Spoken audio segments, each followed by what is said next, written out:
ونصلي على رسوله الكريم أما بعد فأعوذ بالله من الشيطان الرجيم بسم الله الرحمن الرحيم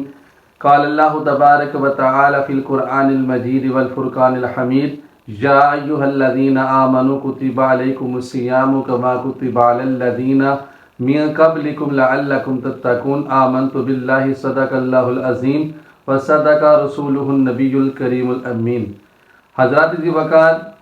اللہ تبارک و تعالی نے ہمیں برکتوں والا رحمتوں والا یہ مہینہ عطا فرمایا، ماہ رمضان المبارک، جو ہمارے اوپر سایہ فکن ہے۔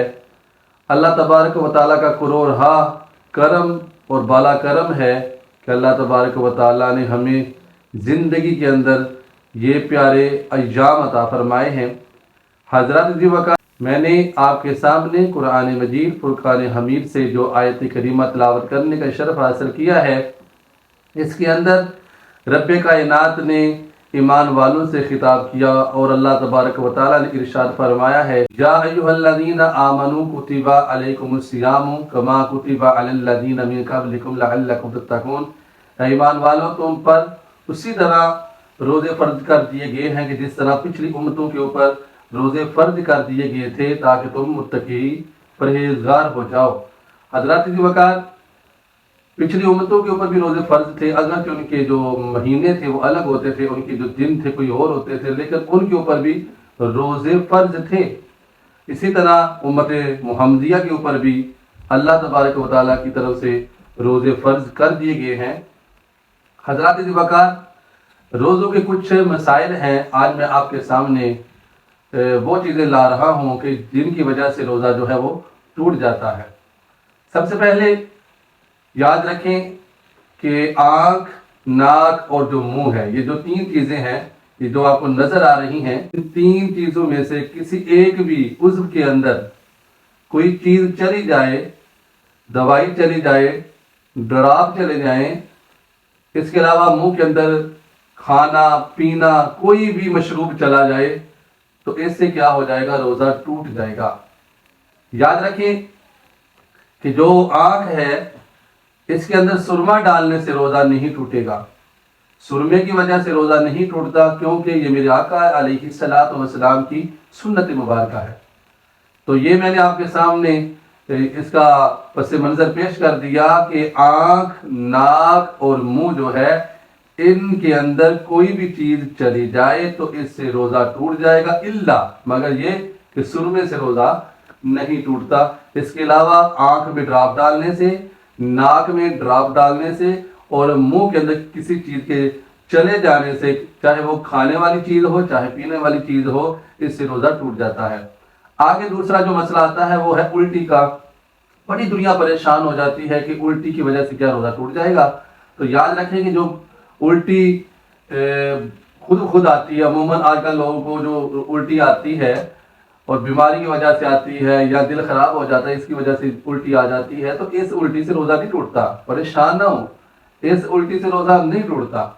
اس الٹی سے روزہ ٹوٹتا ہے کہ جس کے اندر تین شرطیں پائی جائیں۔ پہلی شرط یہ ہے کہ وہ جو بندہ ہے جس نے روزہ رکھا ہوا ہے اس کو روزہ یاد ہو،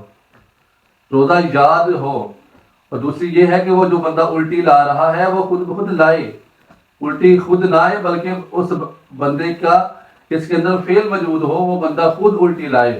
اور تیسری یہ ہے کہ الٹی بہت زیادہ ہو۔ اس کے اندر یہ تین شرطیں پائی جاتی ہیں۔ پہلی شرط یہ ہے کہ بندے کو روزہ یاد ہو، دوسرا یہ ہے کہ وہ بندہ جان بوجھ کر انگلی ڈال کر الٹی لائے، اور تیسری صورت یہ ہے کہ بندے کی جو الٹی ہے وہ زیادہ ہو۔ یہ تین شرطیں جو ہیں وہ ایک ہی وقت میں پائی جانی چاہیے۔ اگر تینوں میں سے کوئی ایک شرط بھی نہ ہوگی تو اگر ایسی الٹی آ جاتی ہے تو پھر اس سے روزہ نہیں ٹوٹے گا۔ اور جو میں نے تین شرطیں بتائی ہیں کہ بندے کو روزہ یاد بھی ہو، جان بوجھ کر انگلی ڈال کر الٹی کر، اور جو الٹی ہے وہ زیادہ ہو، تو یہ تین شرطیں کوئی جاہل بندہ ہی کرے گا کہ روزہ یاد بھی ہو، جان بوجھ کر الٹی کرے اور اس کی الٹی زیادہ ہو، تو ایسا عقل مند بندہ نہیں کرتا، وہ جاہل قسم کا ہوگا، ہزاروں لاکھوں میں کوئی ایک آدھا ہوگا۔ ورنہ اس کے علاوہ جو الٹی آ جاتی ہے بندے کی قدرت میں نہیں ہوتی، تو وہ الٹی جب آ جائے گی تو اس الٹی سے روزہ نہیں ٹوٹتا، اس الٹی سے روزہ ٹوٹے گا کہ جو الٹی بندہ انگلی ڈال کر الٹی کرتا ہے، ایسا کوئی بندہ نہیں کرتا۔ تیسری صورتحال یہ ہے کہ احتلام کی وجہ سے روزہ نہیں ٹوٹے گا، اس کے علاوہ غسل جو فرض ہو جاتا ہے، چاہے وہ ہم بستری کے ساتھ ہو، عورت کے ساتھ ملاپ کی صورت میں ہو، چاہے انسان خود جو ہے وہ اپنے اوپر غسل فرض کرے، تو اس غسل کے ساتھ روزہ ٹوٹ جائے گا۔ لیکن احتلام کی وجہ سے سویا ہوا بندہ، اس کو احتلام ہو چکا ہے، وہ اس کے اوپر غسل فرض ہو چکا ہے، سویا ہوا ہے، اس کی قدرت نہیں ہے، تو اس بندے کا جو ہے وہ روزہ نہیں ٹوٹے گا، اس کے اوپر گناہ نہیں آئے گا، کیونکہ وہ سویا ہوا تھا، اس کی قدرت میں نہیں ہے۔ سوئے ہوئے بندے کے اوپر غسل جو فرض ہو جاتا ہے تو اسے روزے میں کوئی فرق نہیں پڑتا، وہ یہ کرے کہ جب اٹھے غسل کرے، اور غسل کرنے میں احتیاط یہ کرے کہ جو کلی ہے وہ نارمل ہونی چاہیے، ناک میں پانی جو چڑھایا جاتا ہے وہ بھی نارمل ہونا چاہیے، گرگرا نہیں ہونا چاہیے، تو وہ غسل کرے، نہائے، نہانے کے بعد جو ہے وہ اپنے سارے کام کرے، نمازیں پڑھے، روزہ اپنا مکمل کرے، تو پتہ یہ چلا کہ احتلام کی وجہ سے روزہ نہیں ٹوٹتا۔ اس کے علاوہ